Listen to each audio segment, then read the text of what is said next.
You know, it's always fun to have some dice and to roll them and see what you get. Let's see, I got 2 3s, a 5, and a 4. Hey, David. Yeah? What's 5 plus 4?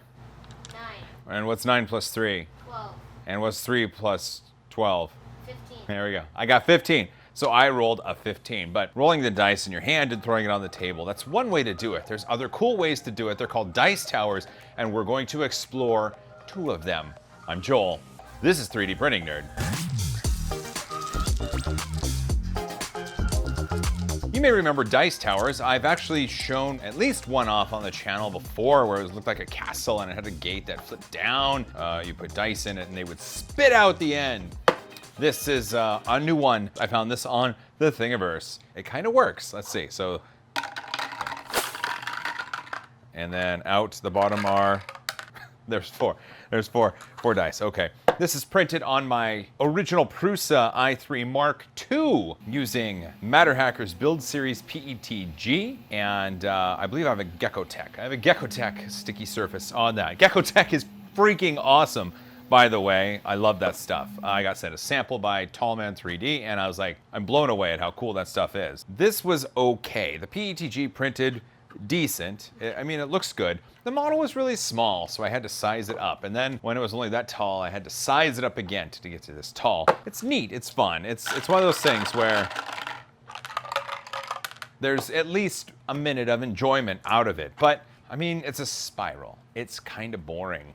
After a while, it's neat, but that doesn't start a conversation. You know what does? A big, giant shipwreck! That's right, on Thingiverse, I found a dice tower that's actually a shipwreck, and it's huge, so let's get rid of this. We don't need that anymore because we're gonna get us a shipwreck to throw the dice on the table. Yoink.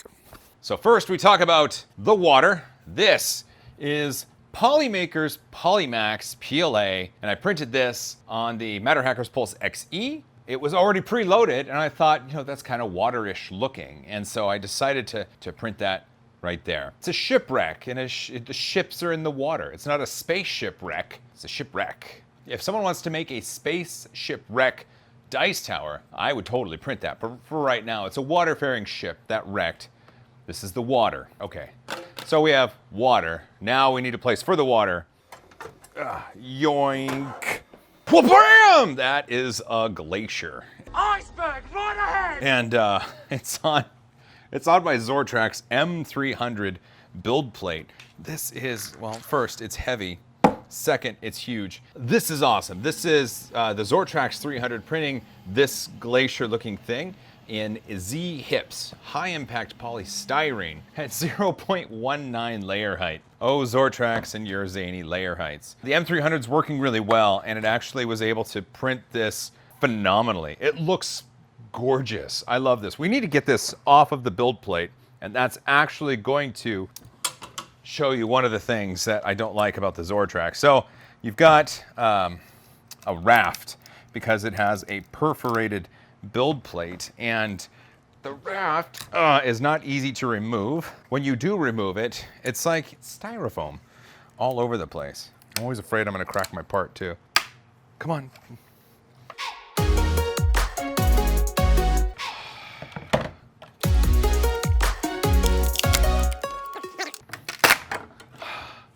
So here's what we can do. We can separate the model from the raft, and then it looks just like this. Once you do that, then you just know that later you is gonna have a hard time getting this raft off the perforated build plate. Oh, it's all messy. It's all messy. Okay, we've got our glacier. We've got our water. Now we need the shipwreck. Shipwreck! And here it is, and oh, there's sadness to report. This is the shipwreck part of it. Looks like it has a wreck right there, like right there, like right there. And printed with a lot of support. And it was, this is the Protopasta Candy Apple Red. Looks great. I know Chuck Hellebuck just loves it. I was running out, so I used this pinkish filament from Protopasta. It was printing on my Prusa i3 Mark III. And in the morning, because it was printing overnight, it took almost like 40 hours to print. In the morning, my wife says, hey, the printer's making a noise. It's beeping. You should go see what's going on. I said, I know what that is. That's the Prusa. When it runs out of filament, the Mark III filament sensor says, hey, stop printing, and it alerts you. It's very nice. Unfortunately, there was a jam, and it detected the jam, but it detected the jam, I don't know, 10 millimeters Z height later. It just sucked. Luckily, on the edge, right here, I don't know if you can see that, right there, I could see these windows, and I knew how high they were. So within the Prusa edition of Slicer, I was able to cut the model so only this top part was available, and then I printed it. Yoink! Here it is. Oh, there it is. This is the top part of the ship, and the idea is this goes here, and I can just glue it right on top. And I didn't have to reprint all of this, and then this goes like this, yeah, like this, and then this. Oh, maybe it fits in the bottom. Oh, well, that would be handy. Ah, it fits in the bottom. Cool. I could always reinforce that with some glue. That'd be fine. But the ship then goes like that. This part will then go like that. And that's a conversation starter right there. Should we see if it works? Not yet. There's still some support material on the inside. This has to be glued and cleaned up. I don't want to test it until we're all done. Let's get it all done before we test it, okay? Okay, Sean, give us a montage. Oh, I need implements for this. There goes Sean, he's gonna give us a montage. It's gonna be awesome. Montage. David, this ship has seen better days. Oh yeah, because it's a shipwreck. And it's on both sides. Oh, now I have to get it out of here too. They don't make it easy. But that's why it's so rewarding in the end, David. Because you've done a job well done. Now we got some on the back. Oh, there we go. That actually looks kind of good. Color me impressed. Okay, I'm gonna call it good. I've got most of the support material off of this. I've got it off of this. I do need to glue this to, oh wait, no, I forgot. Oh my gosh, there's more. I forgot right there. That seemed to take forever, and I don't know actually how long it took. I'm sure Sean's gonna put up a number on screen that seems like a long time, but I could probably keep going because there's still support material on the inside of this. It's not in the way of anything, but it's there. But no one will see it. But this cleaned up very nicely right here. I did sacrifice some blood. Dang it. I need to get gloves that fit. So let's glue this on. It shouldn't be too difficult because we're just gonna glue it right there. In fact, it's not too bad at all. Let's get the glue. Caps always stick on these things. There we go. BJB Instaset.